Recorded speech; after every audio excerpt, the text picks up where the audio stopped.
संतां के कारज आप खलोया, संतां के कारज हर कम करावण आया राम। ਵਾਹਿਗੁਰੂ ਜੀ ਕਾ ਖਾਲਸਾ, ਸ੍ਰੀ ਵਾਹਿਗੁਰੂ ਜੀ ਕੀ ਫਤਿਹ। ਪਰਮੇਸ਼ਰ ਨਾਲ ਅਭੇਦ ਮਹਾਂਪੁਰਖ ਭਵਿੱਖਬਾਣੀ ਕਰਦੇ ਹਨ। ਸਮੇਂ ਦੀਆਂ ਹਕੂਮਤਾਂ ਆਉਣ ਵਾਲੇ ਸਮੇਂ ਲਈ ਬਣਾਵਾਂਗੇ, ਕਰਾਂਗੇ, ਕੀਤਾ ਜਾਵੇਗਾ ਲਫ਼ਜ਼ ਵਰਤਦੀਆਂ ਹਨ।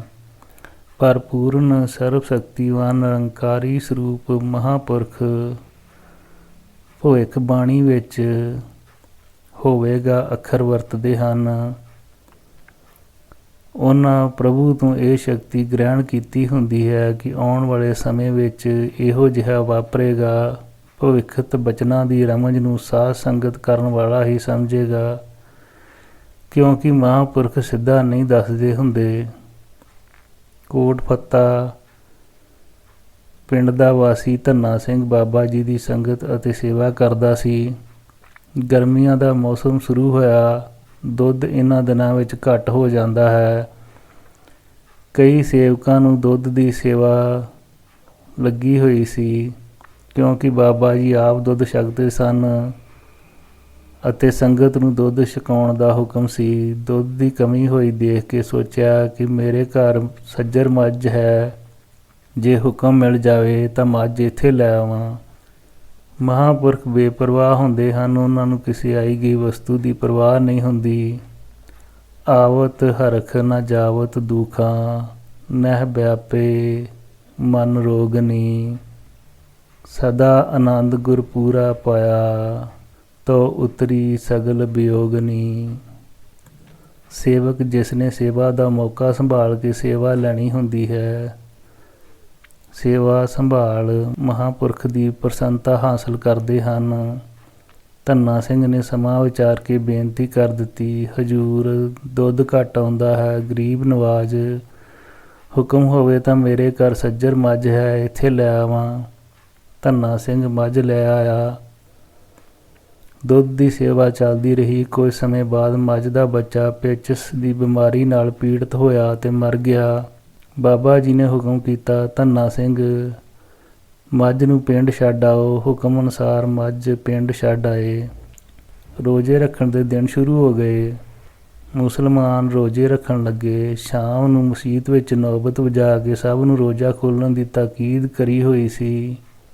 ਹਰ ਸਾਲ ਇੱਥੇ ਭੁੱਚੋ ਕਲਾਂ ਨੌਬਤ ਖੜਕਦੀ ਸੀ, ਪਰ ਹਜੂਰ ਕੋਈ ਬਚਨ ਨਹੀਂ ਕਰਦੇ ਸਨ। ਪਰ ਇਸ ਵਾਰ ਜਦੋਂ ਨੌਬਤ ਖੜਕੀ ਤਾਂ ਆਪ ਜੀ ਨੇ ਆਉਣ ਵਾਲੇ ਭਿਆਨਕ ਸਮੇਂ ਦੀ ਭਵਿੱਖਬਾਣੀ ਰਮਝ ਦੇ ਰੂਪ ਵਿੱਚ ਕੀਤੀ। ਬਚਨ ਕੀਤਾ, ਕੇਸਰਾ ਆ ਢੋਲ ਢਮੱਕਾ ਕੈਸਾ ਹੈ।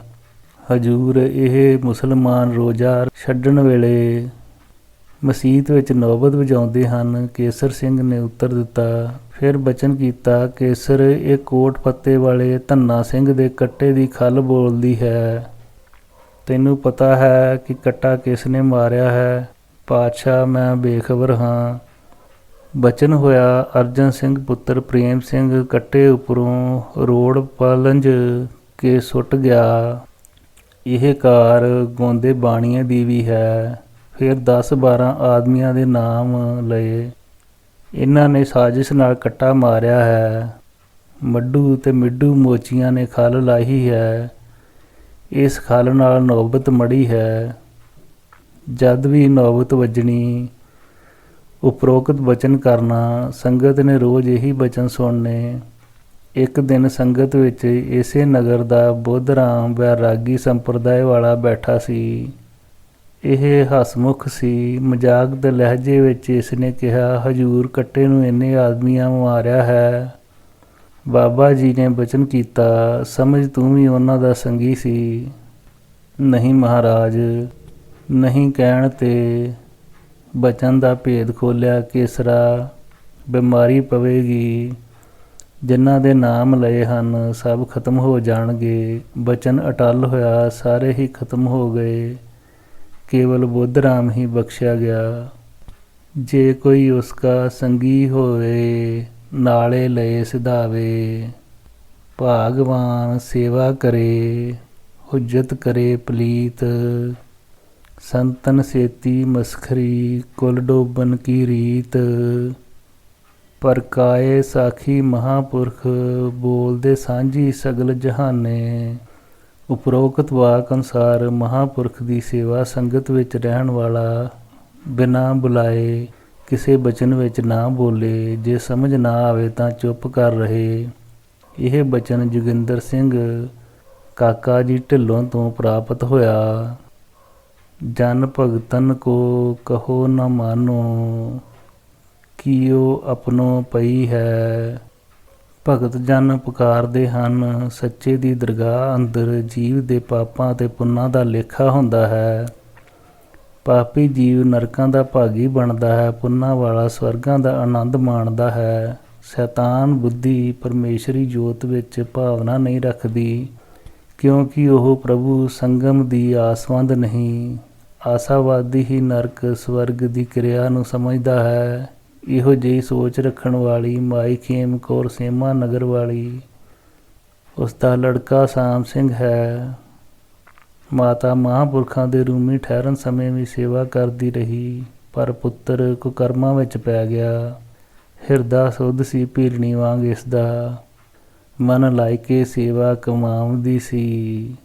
ਭਾਵੇਂ ਘਰ ਹੋਵੇ ਘਰੋਂ ਬਾਹਰ, ਸੁਰਤ ਸਦਾ ਹਜ਼ੂਰ ਰਹਾਮਦੀ ਸੀ। ਪੁੱਛੋ ਰੋਜ਼ ਆ ਕੇ ਮੱਥਾ ਟੇਕ ਜਾਣਾ, ਫਿਰ ਪਰਤ ਪਛਾਂ ਨੂੰ ਜਾਮਦੀ ਸੀ। ਜਿਹੜਾ ਹੁਕਮ ਹੋਵੇ ਮੰਨੇ ਖਿੜੇ ਮੱਥੇ, ਸਤ ਬਚਨ ਕਰ ਸੀਚ ਝੁਕਾਉਂਦੀ ਸੀ। ਰੂੜ ਸਿੰਘ ਛੋਟਾ, ਸਾਮ ਸਿੰਘ ਵੱਡਾ, ਜਵਾਨ ਹੋਏ ਕੇ ਖੇਲਣ ਸ਼ਿਕਾਰ ਲੱਗਾ। ਖੋਟੇ ਕਰਮ ਨੇ ਬੁਰੀ ਮਲਾਈ ਸੰਗਤ, ਦੁੱਖ ਮਾਤਾ ਨੂੰ ਬੇਸ਼ੁਮਾਰ ਲੱਗਾ। ਮਾਤਾ ਰੋਕਦੀ ਟੋਕਦੀ ਸਦਾ ਰਹਿੰਦੀ, ਜੀਵ ਹੱਤਿਆ ਦਾ ਬੜਾ ਪਾਪ ਲੱਗੇ। ਬੇਟਾ ਛੱਡ ਕੇ ਕਾਰਜਾਂ ਖੋਟਿਆਂ ਨੂੰ, ਇਸ ਦਾ ਅੰਤ ਨੂੰ ਬੜਾ ਸੰਤਾਪ ਲੱਗੇ। ਪਾਪੀ ਪਾਪ ਕਰਦਾ ਪਾਪ ਰੂਪ ਹੁੰਦਾ, ਇਸ ਦੇ ਮਨ ਤੇ ਪਾਪ ਦੀ ਛਾਪ ਲੱਗੇ। ਫਿਰੇ ਭਰਮ ਦਾ ਵਿੱਚ 84 ਦੇ, ਜਨਮ ਜਨਮ ਦੇ ਦੁੱਖ ਸੰਤਾਪ ਲੱਗੇ। ਮੰਨ ਕੇ ਸਿੱਖਿਆ ਮਾਈ ਦੀ ਰੁਕਿਆ ਨਾ ਉਹ ਰੁਕਣ ਦਿੰਦੇ ਜਿਹੜੇ ਆਪ ਲੱਗੇ। ਸ਼ੁਭ ਸਿੱਖਿਆ ਮਨ ਨੂੰ ਬੁਰੀ ਲੱਗੀ, ਜਿਵੇਂ ਪਾਪੀ ਨੂੰ ਹਰੀ ਦਾ ਜਾਪ ਲੱਗੇ। ਬਾਣੀ ਅੰਦਰ ਫਰਮਾਨ ਹੈ, ਚਿਤਵਨ ਪਾਪ ਨ ਆਲਕ ਆਵੇ, ਬੇਸੁਆ ਭਗਤ ਕਿਛ ਨਹਿ ਸਰਮਾਵੇ। ਸਾਰੋ ਦਿਨਸ ਮਜੂਰੀ ਕਰੇ, ਹਰ ਸਿਮਰਨ ਕੀ ਵੇਲਾ, ਬਜਰ ਸਿਰ ਪਰੇ। ਮਾਤਾ ਪਿਤਾ ਤੇ ਭੈਣ ਭਰਾ ਛੱਡੇ, ਨਹੀਂ ਛੱਡਿਆ ਸਾਥ ਸ਼ਿਕਾਰੀ ਦਾ। ਖੇਡੀ ਖੇਡ ਭੈੜੀ ਬੁਰਿਆਂ ਸੰਗ ਰਲ ਕੇ, ਅੰਤ ਹੋਇਆ ਸ਼ਿਕਾਰ ਬਿਮਾਰੀਆਂ ਦਾ। ਛੱਡ ਗਏ ਸ਼ਿਕਾਰੀ ਵੀ ਸਾਥ ਉਸ ਦਾ, ਮੂੰਹ ਵੇਖਣਾ ਪਿਆ ਲਾਚਾਰੀਆਂ ਦਾ। ਵੱਧ ਗਏ ਪਾਪ ਤੇ ਪੁੰਨਾਂ ਦਾ ਘਾਟਾ, ਸਿਰ ਤੇ ਵਕਤ ਆ ਗਿਆ ਖੁਆਰੀਆਂ ਦਾ। ਭੋਗ ਭੋਗਦਾ ਭੋਗਿਆ ਗਿਆ ਆਪੇ, ਪਿਆ ਮੰਜੇ ਤੇ ਬਹੁਤ ਬਿਮਾਰ ਹੋਇਆ। ਜਿਹੜਾ ਨਿਤ ਸ਼ਿਕਾਰ ਨੂੰ ਖੇਡਦਾ ਸੀ, ਅੰਤ ਮੌਤ ਦਾ ਆਪ ਸ਼ਿਕਾਰ ਹੋਇਆ। ਕਬਿੱਤ ਮੁੱਕੀ ਜ਼ਿੰਦਗਾਨੀ, ਗਾਨੀ ਟੁੱਟ ਗਈ ਸਰੀਰ ਵਾਲੀ। ਢਲ ਗਿਆ ਦੁਪਹਿਰ, ਅੰਤ ਹੋ ਗਿਆ ਸੀ ਸ਼ਾਮ ਦਾ। ਮਰਿਆ ਜਵਾਨ ਪੁੱਤ, ਵੱਧ ਗਏ ਮਾਂ ਦੇ ਦੁੱਖ। ਖਾਣਾ ਪੀਣਾ ਰੂਪ ਉਸ ਨੂੰ ਦਿਸਦਾ ਹਰਾਮ ਦਾ। ਅੰਤਰਜਾਮੀ ਆਪ ਮੰਨਦੀਆਂ ਜਾਣਦੇ ਹੋ, ਆਪ ਜੋ ਬੁਲਾਵੋ ਹਾਲ ਦਸਾਂ ਪੁੱਤ ਸ਼ਾਮ ਦਾ। ਕਰਕੇ ਅਰਜ ਬਖਸ਼ਾਈ ਲਵਾਂ ਮਰੇ ਤਾਈਂ, ਕਿਵੇਂ ਬਚ ਜਾਏ ਪੁੱਤ ਨਰਕਾਂ ਨੂੰ ਜਾਮ ਦਾ। ਫਰਮਾਨ ਹੈ, ਅੰਤਰਜਾਮੀ ਪੁਰਖ ਸੁਆਮੀ, ਅਨਬੋਲਤ ਹੀ ਜਾਨੋ ਹਾਲ। ਤਨ ਮਨ ਸੀਤਲ ਹੋਏ ਹਮਾਰੋ, ਨਾਨਕ ਪ੍ਰਭ ਜੀਓ ਨਦਰ ਨਿਹਾਲ। ਮਾਰ ਆਵਾਜ਼ ਤੇ ਬੁਲਾਇਆ ਕੋਲ ਨੀਲਾ ਸਿੰਘ, ਹੁਕਮ ਸੁਣਾਉਂਦੇ ਨੇ ਟਿੱਲੇ ਉੱਤੇ ਖੜੇ ਹੋਏ। ਸੇਮੇ ਜਾਏ ਕੇ ਇਸੇ ਵੇਲੇ, ਸਦ ਖੇਮੋ ਤਾਈ। ਪੁੱਛੀਏ ਬੁਲਾ ਕੇ ਕਿਉਂ ਨਹੀਂ ਆਈ, ਦਿਨ ਬੜੇ ਹੋਏ। ਉਸੇ ਵੇਲੇ ਮੰਨ ਕੇ ਬਚਨ ਗਿਆ ਨੀਲਾ ਸਿੰਘ, ਤੁਰਿਆ ਹਨੇਰੇ ਸੇਵੇਂ ਗਿਆ, ਦਿਨ ਚੜੇ ਹੋਏ। ਮਾਰ ਕੇ ਆਵਾਜ਼ ਕਿਹਾ, ਚੱਲ ਮਾਤਾ ਮੇਰੇ ਨਾਲ, ਬਾਬਾ ਜੀ ਬੁਲਾਉਂਦੇ ਨੇ, ਟਿੱਲੇ ਉੱਤੇ ਖੜੇ ਹੋਏ। ਦੋਹਰਾ। ਨੀਲਾ ਸਿੰਘ ਤੇ ਖੇਮ ਕੌਰ ਪਹੁੰਚੇ ਚਰਨਾਂ ਪਾਸ, ਅੰਤਰਜਾਮੀ ਜਾਣਦੇ ਜੋ ਮਨ ਦੀ ਅਰਦਾਸ। ਹੁਕਮ ਹੋਏ ਤਾਂ ਦੱਸਣਾ ਇਹ ਸੇਵਕ ਦਾ ਫਰਜ਼, ਅਰਜ਼ ਕਰੇ ਹੱਥ ਜੋੜ ਕੇ ਪੂਰੀ ਹੋਵੇ ਗਰਜ। ਪੁੱਛਦੇ ਨੇ ਖੇਮੋਂ ਤਾਈ ਆਪ ਦੇ ਬਿਠਾ ਕੇ ਕੋਲ, ਕਿੱਥੇ ਰਹੀ ਮਾਤਾ ਸਾਡੇ ਕੋਲ, ਦੱਸੀ ਸੱਚ ਸੱਚ। ਮਾਤਾ ਕਹਿੰਦੀ ਮਰ ਗਿਆ ਪੁੱਤ ਮੇਰਾ ਸ਼ਾਮ ਸਿੰਘ, ਮੈਂ ਵੀ ਮਰ ਚੱਲੀ ਸੀ, ਪਤਾ ਨਹੀਂ ਕਿਵੇਂ ਰਹੀ ਬਚ। ਖੇਡ ਦਾ ਸ਼ਿਕਾਰ ਰਹੇ ਨਾਲ ਸ਼ਿਕਾਰੀਆਂ ਦੇ, ਬੜਾ ਸਮਝਾਇਆ ਉਹਨੇ ਮੰਨਿਆ ਨਾ ਇੱਕ ਸੱਚ। ਪੁੱਤ ਦੇ ਸੋਗ ਵਿੱਚ ਭੁੱਲ ਗਈ ਸੇਵਾ ਮੈਨੂੰ, ਕਰ ਦਿਓ ਮਾਫ ਮੈਂ ਨਾ ਬੋਲਦੀ ਹਜੂਰ ਕੱਚ। ਦੋਹਰਾ। ਸਰਬ ਕਲਾ ਸਮਰੱਥ ਹੋ, ਵੱਡਿਓ ਵੱਡੇ ਅਪਾਰ, ਨਰਕ ਨ ਜਾਵੇ ਸ਼ਾਮ ਸਿੰਘ, ਬਖਸ਼ੋ ਬਖਸ਼ਨਹਾਰ। ਛੋਟਾ ਪੁੱਤਰ ਰੂੜ ਸਿੰਘ ਲਾਵੋ ਚਰਨਾ ਸੰਗ, ਭੈੜੀ ਸੰਗਤ ਤੋਂ ਬਚੇ ਮਨ ਵਿੱਚ ਇਹ ਉਮੰਗ। ਹੱਸ ਕੇ ਬੋਲੇ ਰਹੇਗੀ ਬਾਂਹ ਫੜੀ ਦੀ ਲਾਜ, ਨਰਕ ਨਾ ਜਾਵੇ ਸ਼ਾਮ ਸਿੰਘ, ਕਿਹੋ ਗਰੀਬ ਨਵਾਜ। ਰੂੜ ਸਿੰਘ ਨੂੰ ਸੱਦ ਕੇ ਕੋਲ ਆਪਣੇ, ਨਾਮ ਜਪਣ ਦੀ ਜੁਗਤੀ ਸਮਝਾ ਦਿੱਤੀ। ਹੱਥੋਂ ਦੇ ਕੇ ਮਾਲਾ, ਮੁੱਖੋਂ ਦੇ ਮੰਤਰ, ਸੁਰਤ ਨਾਮ ਦੇ ਵਿੱਚ ਲਗਾ ਦਿੱਤੀ। ਟਿਕਿਆ ਮਨ ਜੋ ਕਦੇ ਨਾ ਟਿਕਣ ਵਾਲਾ, ਅੰਤਰ ਆਤਮੇ ਜੋਤ ਜਗਾਏ ਦਿੱਤੀ। ਸਾਰੀ ਉਮਰ ਇਸੇ ਰੰਗ ਵਿੱਚ ਰਿਹਾ, ਲੇਖੇ ਪ੍ਰਭੂ ਦੇ ਜ਼ਿੰਦਗੀ ਲਾ ਦਿੱਤੀ। ਧੰਨ ਮਹਾ ਹਰਨਾਮ ਸਿੰਘ ਪੁਰਖ ਪੂਰੇ, ਆਪਣੇ ਸੇਵਕਾਂ ਨੂੰ ਕਰਦੇ ਰਹੇ ਪੂਰੇ।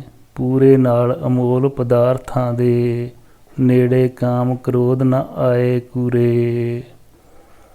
ਇਹ ਪ੍ਰਸੰਗ ਮਾਈ ਖੇਮ ਕੌਰ ਦੀ ਪੋਤਰੀ ਤੋਂ ਮਿਲਿਆ। ਏਕ ਰੂਪ ਜਾ ਕੇ ਰੰਗ ਅਨੇਕ, ਸ੍ਰਿਸ਼ਟੀ ਦਾ ਸਿਰਜਣਹਾਰ ਹਰ ਰੂਪ ਵਿੱਚ ਆਪ ਵਸਦਾ ਹੈ, ਕਿਉਂਕਿ ਹਰ ਜੀਵ ਦੀ ਸਰੀਰਕ ਕਿਰਿਆ ਨੂੰ ਆਪ ਚਲਾਉਂਦਾ ਹੈ। ਸਵਾਮੀ ਕਿਰਿਆ ਵਾਲੇ ਹਰ ਜੀਵ ਵਿੱਚ ਪਰਮਾਤਮਾ ਦਾ ਕਿਸੇ ਨਾ ਕਿਸੇ ਰੂਪ ਵਿੱਚ ਵਾਸਾ ਹੈ। ਉਸ ਪ੍ਰਭੂ ਦੇ ਪ੍ਰਗਟ ਹੋਣ ਦਾ ਚਮਤਕਾਰ ਕਿਸੇ ਪੂਰਨ ਭਾਗਾਂ ਵਾਲੇ ਨੂੰ ਪ੍ਰਾਪਤ ਹੁੰਦਾ ਹੈ। ਪੂਰਬਲੇ ਕਰਮਾਂ ਵਾਲੇ ਪ੍ਰਾਣੀ ਨੂੰ ਹੀ ਇਹ ਦੁਰਲਭ ਦਰਸ਼ਨ ਹੁੰਦੇ ਹਨ। ਪ੍ਰਭੂ ਦੇ ਦਰਸ਼ਨ ਹੋਣ ਕਿਸੇ ਰੂਪ ਵਿੱਚ ਦੁਰਲਭ ਹਨ। ਹੁਣ ਦਰਸ਼ਨ ਅਜੀਬ ਰੂਪ ਦਿੱਤੇ ਹਨ। ਪੰਡਤ ਪਰਸਰਾਮ ਨੂੰ ਔਖੇ ਰੂਪ ਵਿੱਚ। ਪੰਡਤ ਬੂਟਾ ਰਾਮ ਦਾ ਲੜਕਾ ਪਰਸਰਾਮ ਭੁੱਚੋ ਕਲਾ ਦਾ ਰਹਿਣ ਵਾਲਾ ਸੀ। ਧੰਦਾ ਖੇਤੀਬਾੜੀ ਖਾਨਦਾਨੀ ਸੀ। ਪੂਰਨਮਾਸੀ ਦੀ ਅੱਧੀ ਰਾਤ ਚੰਦਰਮਾ ਚਮਕ ਰਿਹਾ ਹੈ। ਪਰਸਰਾਮ ਅੱਧੀ ਰਾਤ ਨੂੰ ਖੇਤ ਹਲ ਵਾਹੁਣ ਲਈ ਚੱਲ ਪਿਆ। ਹਲ ਮੋਢੇ ਉੱਪਰ ਚੁੱਕੀ ਬੋਤੀ ਨੂੰ ਫੜੀ ਜਾ ਰਿਹਾ ਹੈ। ਅਚਾਨਕ ਸ਼ੇਰ ਦਾ ਰੂਪ ਦੇਖ ਕੇ ਸਹਿਮ ਗਿਆ। ਇਹ ਸ਼ੇਰ ਨਹੀਂ, ਇਹ ਹੈ ਨਰਸਿੰਘ ਅਵਤਾਰ ਦੇ ਰੂਪ ਵਿੱਚ ਮਹਾਂਪੁਰਖ ਮਹਾ ਹਰਨਾਮ ਸਿੰਘ ਜੀ ਮਹਾਰਾਜ। ਕਬਿੱਤ। ਧਾਰ ਨਰਸਿੰਘ ਰੂਪ ਮਹਾ ਹਰਨਾਮ ਹਰੀ, ਟਿੱਲੇ ਉੱਤੇ ਖੜੇ ਹੋ ਕੇ ਲੀਲਾ ਨੂੰ ਪਸਾਰ ਦੇ। ਆ ਰਿਹਾ ਹੈ ਪਰਸਰਾਮ ਨੂੰ ਪਰਸ ਲਵੇ, ਰਾਮ ਨਰਸਿੰਘ ਹੋ ਕੇ ਦਿਜ ਨੂੰ ਨਿਹਾਰ ਦੇ। ਰਾਮ ਪਰਸੇ ਤੋਂ ਬਿਨਾਂ ਪਰਸਰਾਮ ਬਣੇ ਕਿਵੇਂ, ਸਿਆਣੇ ਲੋਕ ਇਹ ਗੱਲ ਮਨ 'ਚ ਵਿਚਾਰਦੇ। ਚਰਨਾਂ ਵਿੱਚ ਰਹੇ ਡਰੇ ਨਾ ਕਿਸੇ ਵੀ ਗੱਲੋਂ, ਮਿਲਦੇ ਨੇ ਪਦਾਰਥ ਚਾਰ ਪ੍ਰਕਾਰ ਦੇ। 14ਵੀਂ ਦਾ ਚੰਦ ਅਸਮਾਨ ਤੇ ਚਮਕ ਰਿਹਾ, ਨਰਸਿੰਘ ਰੂਪ ਸਿੰਘ ਆਪ ਵੀ ਚਮਕਦੇ। ਨੈਣਾ ਵਿੱਚ ਜੋਤ, ਜੋਤ ਜੋਤੀ ਵਿੱਚ ਮਿਲ ਰਹੀ, ਲੰਮੇ ਲੰਮੇ ਰੋਮ ਉੱਤੇ ਧੌਣ ਤੇ ਲਮਕਦੇ। ਥੋੜਾ ਜਿਹਾ ਡਰ ਕੇ ਖੜੋ ਗਿਆ ਪਰਸਰਾਮ ਕਿ ਕਿਹੜਾ ਆਇਆ ਨੇੜੇ, ਬੋਲੇ ਮੁਖ ਚੋਂ ਭਮਕ ਕੇ। ਧੰਨੋ ਪੁਰਸ਼ ਜਿਨੇ ਪਰਸੇ ਚਰਨ ਉਥੇ, ਸੁੰਦਰ ਸਰੂਪ ਵਾਂਗੂ ਦਾਮਨੀ ਦਮਕਦੇ। ਅੱਗੋਂ ਪਰਸਰਾਮ ਨੇ ਬੇਨਤੀ ਕੀਤੀ, ਹਲ ਮੋਢੇ ਤੇ ਹੱਥ ਵਿੱਚ ਬੋਤੀ, ਸੁਰਤੀ ਧੰਦੇ ਵਿੱਚ ਪਰੋਤੀ। ਇਹ ਕੰਮ ਮੇਰਾ ਸੁਬਹ ਸ਼ਾਮ ਹੈ, ਨਾਮ ਹਮਾਰਾ ਪਰਸਰਾਮ ਹੈ। ਬਾਬਾ ਜੀ ਨੇ ਹੱਥ ਦਾ ਇਸ਼ਾਰਾ ਕਰਕੇ ਬਚਨ ਕੀਤਾ, ਗੁਰਵਾਕ ਹੈ। ਹਰਨ ਭਰਨ ਜਾਕਾ ਨੇਤਰ ਫੋਰ, ਤਿਸਕਾ ਮੰਤਰ ਨ ਜਾਣੇ ਹੋਰ। ਕੀਤਾ ਹੱਥ ਦਾ ਇਸ਼ਾਰਾ ਐਸਾ, ਪਸਰਿਆ ਪਸਾਰਾ। ਨਵਾਂ ਵੇਖਿਆ ਨਜ਼ਾਰਾ, ਕਿਤੇ ਆਉਂਦੇ ਰੱਬ ਗੱਜ ਗੱਜ। ਬੈਠਾ ਸੂਰਮੇ ਸੁਹਾਏ, ਤਨ ਬਸਤਰ ਸਜਾਏ। ਉੱਤੇ ਸ਼ਸਤਰ ਲਗਾਏ, ਬਣੀ ਹੋਈ ਸੋਹਣੀ ਸੱਜ ਧੱਜ। ਕਿਤੇ ਹਿਣਕਦੇ ਨੇ ਘੋੜੇ, ਗਧੇ ਬੋਲਦੇ ਨੇ ਥੋੜੇ।